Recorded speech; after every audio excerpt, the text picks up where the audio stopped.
परम जी वचन, हमारा प्रारब्ध ही ऐसा है कि औरतों को लेकर कुप्रचार होना ही है। 1993 नवंबर 30 को परम जी यह वचन P3Y प्रचारकों के आगे बोले थे। तो परम जी परमात्मा थे, मायापति स्वयं थे और अति आकर्षक थे और माताओं को उनके प्रति स्वाभाविक आकर्षण होता था और परम जी की बहुत केयर लेती थी और एक एक से बढ़कर सुंदर महिलाएं परम जी के पास बैठने के लिए लालायित रहती थी और कई परम जी के पास आने वाले तो जिस समय वह सुंदर महिला परम जी के दर्शन हेतु आवे तभी परम जी के पास आते थे।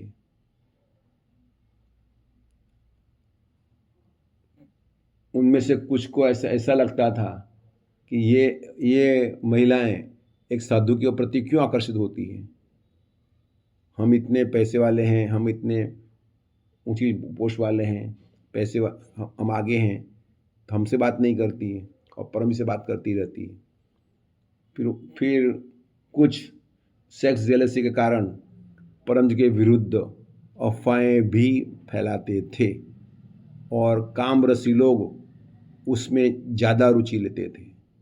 तो जो दो प्रकार के लोग होते हैं, कामरसी और रामरसी।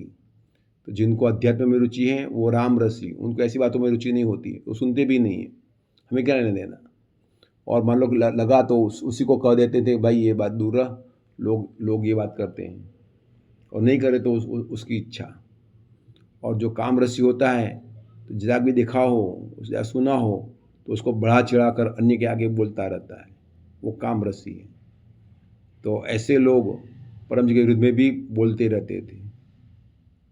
तो 1994 के हमले में भी चोर बदमाशों ने यही कुप्रचार का बहाना सहारा लेकर परम जी पर झूठे आरोपों का केस किया था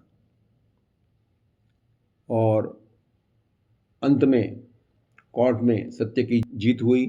परम जी और वह युवा पितृकर्ता के जिनके माध्यम से परम जी को लूटना चाहते थे, तो दोनों की निर्दोष मुक्ति हुई और परम जी ने उसे परम जी संवत घोषित कर दिया और वह जगहों को पीड़ित स्थल घोषित किए। तो जो P3Y में अध्यात्म में रुचि रखते हैं तो उनको चाहिए कि ऐसी सेक्स अफवाहों में रुचि न रखें, उनसे दूर ही रहें और हो सके वो शांत करने की कोशिश करें और कंसर्न व्यक्ति को सावधान कर दें कि भाई ये ऐसा बात हो रहा है। फिर भी होता रहे तो सब अपने अपने कर्म का फल भुगते, ऐसा मानकर अपने सेक्स जेलसी से ऊपर उठे। परम जी बोले थे कि सेक्स जेलसी से ऊपर उठना मुश्किल होता है। तो ऐसे लोग परम जी के विरुद्ध टीका निंदा अफवाहें उड़ाते रहते थे। अतः परम जी को पिछले प्रचारकों के आगे बोलना पड़ा कि हमारा प्रारब्ध ही ऐसा है कि औरतों को लेकर कुप्रचार होना ही है।